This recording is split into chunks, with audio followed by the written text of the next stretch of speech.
Very good morning. Welcome to Business Live with me, Darren McCaffrey, on this Monday morning. I'm going to start with the cost of living crisis because economists have suggested it is over for millions across the country.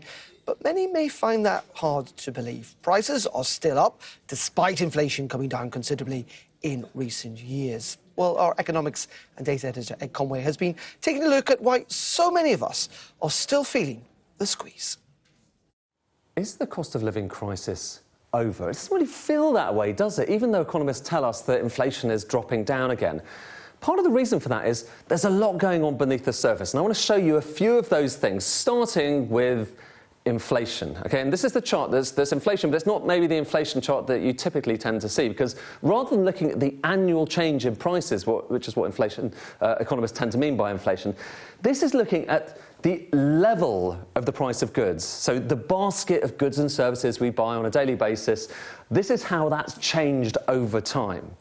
And when economists look at inflation, when they talk about inflation, when the Bank of England talks about inflation, they're generally referring to the change over the past year. And you can see the difference between that and that. Well, that amounts to about 3 and a bit percent, 3.4%, the latest numbers.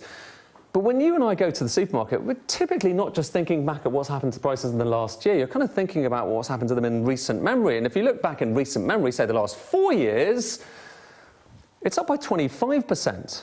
So partly it's this perceptual thing. You know, annual inflation may be going down, but actual inflation that we experience, that's still really high. But partly it's because there's a lot of other things going on as well. That's showing you inflation, but you've also got earnings. They're changing over the same period as well. You've got taxes going up as well. How does it all fit together? Well, let me just give you a kind of sense of this. And what this is showing you is imagining in the future you've got about 10% increases over the next few years, which is what the OBR thinks is likely, for all different spectrum, parts of the income spectrum, so through from the poorest through to the richest. Look at what happens when you take into account inflation. So that's 10% up in nominal terms, but you've got to adjust for the fact that inflation digs into that. Assume that inflation is basically hitting everyone equally, which of course it doesn't in practice. I'll show you that in a sec. But even if you assume that, those bars go down from 10% to 2.5%. But on top of that, you've got tax increases as well. So higher national insurance, you've got the fact that those tax thresholds are frozen as well. Take that into account and look at these bars. So for the poorest, it's basically, you're seeing your real take-home pay frozen, flatlining. £50,000 because you've got these different tax thresholds, it kind of kicks in unequally. That's kind of basically flatlining as well.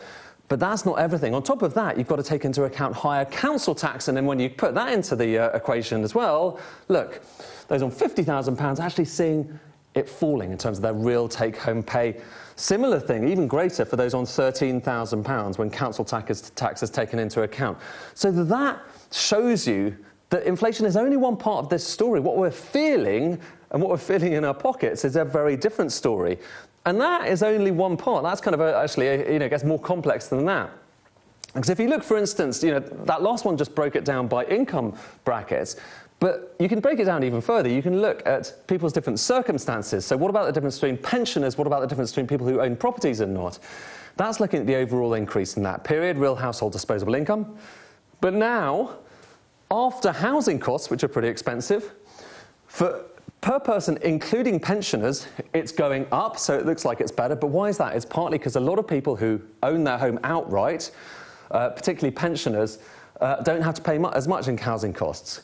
For those who are not pensioners, particularly people who are private renting, particularly people who are paying mortgages, actually over that same period you're seeing the amount of take-home pay going down. So again, it depends on your circumstances. It might be that you are seeing your take-home pay go down, partly because of inflation, partly because of taxes, partly because of other factors as well. And I said a moment ago, everyone's experience of inflation is actually kind of different. That's true, okay? This is showing you the proportion of your of inflation, of your spending that goes on different essential items. So stuff like food and drink, clothing, footwear, childcare, household bills. And for low to middle income households, look at how high those layers are, and now compare it to higher income households, which is over there. You see the issue here. So for lower income households, you're spending more of your average spending on essentials, which is not the case for higher income households. And that's changed, it's evolved over the years, okay? So another way of showing basically the same thing, so from poorest fifth to the richest fifth, showing just how much of that total spending goes on essentials. That was in 2006. Look at these bars. They have gone up over the years. So particularly, look over here, the poorest fifth, in the last year or so, that bar has gone above the 50% point. So now you're spending more than a fifth of your spending on essentials because the price of those essentials has gone up, and it's not equal across the income spectrum. So all of this stuff feeds in. It all feeds in, and it's worth just saying, when it comes to the kind of the nature of inflation and just how things have changed, inflation has kind of become less equal as well. What this is showing you is from 2007 to 2019, how has inflation impacted from the poorest through to the richest? And the thing to kind of note about this is that line is relatively flat. So it's been a kind of equal experience, or at least there was an equal experience up until 2019 in terms of how inflation affected people overall. But now look at the last few years, and that line is very different, isn't it? So it's higher for those in lower income deciles, so lower earners, and it's lower for richer, for bigger earners. You can see, if those who are poorer have had to face higher inflation in recent years, which wasn't the case before. And of course, it depends on the kinds of things you're spending money on, but dig into the kinds of things that we do spend money on, and there are certain things that you can't really avoid that are going up quite a lot, like power, like electricity. So this is showing you the UK and how it compares to kind of other developed economies in terms of our electricity costs. And look, the red line is the UK. I'm going to bring it on there. And just look how striking that is. We used to be kind of middle of the pack for a lot of recent years. And in the last year, the UK has gone up to be the highest cost domestic kind of power nation around the world. So that's electricity. Worth saying, a lot of focus on that recently.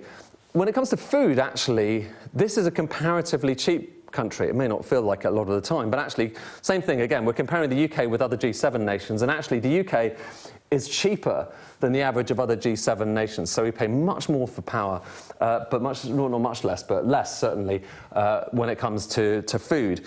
Of course, those aren't the only essentials. There are other essentials that you need to think about. One that we're going to be talking about quite a lot in the next few months is water. And this is showing you just how much extra water bills are going to dig into people's earnings, again, from the richest through to the poorest. Those red bars are showing you just the cash amount that's going to come out of your bill, or kind of go on top of your bill in the coming years. But of course, cash doesn't tell you the full story. You need to look at it as a percentage of what you're actually spending. And if you look at it that way, the line here, it's very different. The richest, of course, spend in terms of the proportionate increase, spending the least, whereas it's poorer families who are going to be paying more as a share of their income when it comes to these extra water bills. So you can see how it all tots up. And the overall picture that we're left with, it's quite striking. Take it all into account, okay, and this is showing you who's getting better off, worse off in the coming years, different household groups. And here's something quite striking. Look, pensioners are seeing their real household disposable income going up, or at least projected to go up in the coming years. For children, it's going down. And again, we can break it down even further. Social renters, those who own outright, working age, owning with a mortgage, going up gradually, and children, and indeed also private renters, seeing their amount of real household disposable income going down over that period, underlining that for many people, yes, the cost of living crisis is still very real, and it's going to feel real for quite some time. Ed Conway there. Well, Walden